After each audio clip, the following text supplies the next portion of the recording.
Okay, so what we established in our first video was the idea that we want to be gospelly fluent people, or we need to speak the language of the gospel as we speak to other people. And of course, the challenge is to try and work out why that is so difficult. I think one of the things that's contributed to the difficulty of being gospel fluent is that we're kind of obsessed with our own biography. I don't know whether you've seen people in a restaurant, for example. They've got their phones out, they're taking a picture of the food, then they take a picture of themselves and perhaps their partner as well, and then that's not good enough. You have to post another picture, or you have to find another picture, or you have to change the angle of the picture because you want to tell your story and the way things work. And so what happens is, I think in many ways, and many of us have become pretty obsessed with our own story, with our own way of doing things. And when we become obsessed with our own story and our own way of doing things, what it means is we're not developing the language of the gospel. Now, it may be, for example, that you, if you were fortunate enough to go to Sunday school or to a church when you were younger, developed a whole lot of language around the gospel.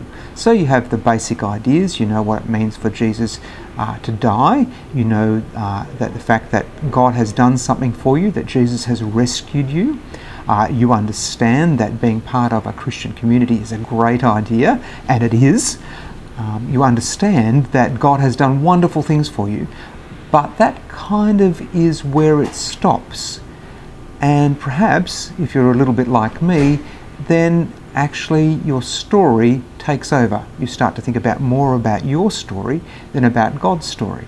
And so somehow we've got to start to think about, what are we going to do about this particular issue? How are we going to address this so that we become more people who are gospelly fluent?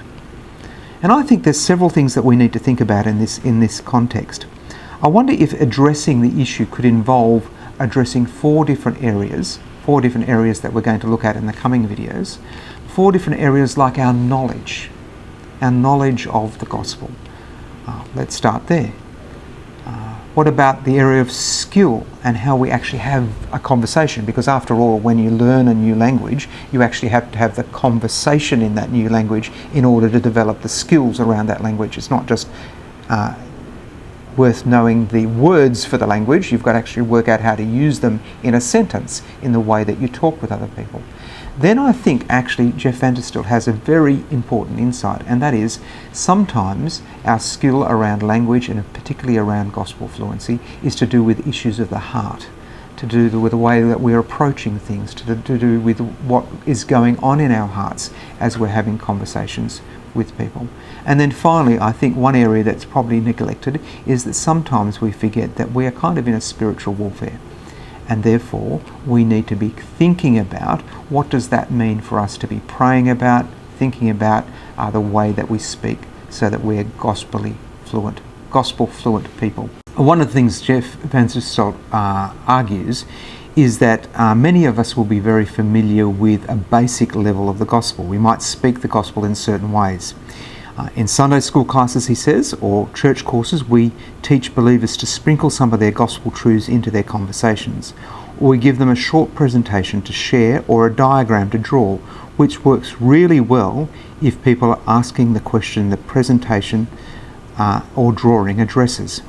However, in most cases, we and the people with whom we speak are like ships passing in the night, because we're either giving answers to questions they're not asking, or we're speaking a language none of us really understands that well.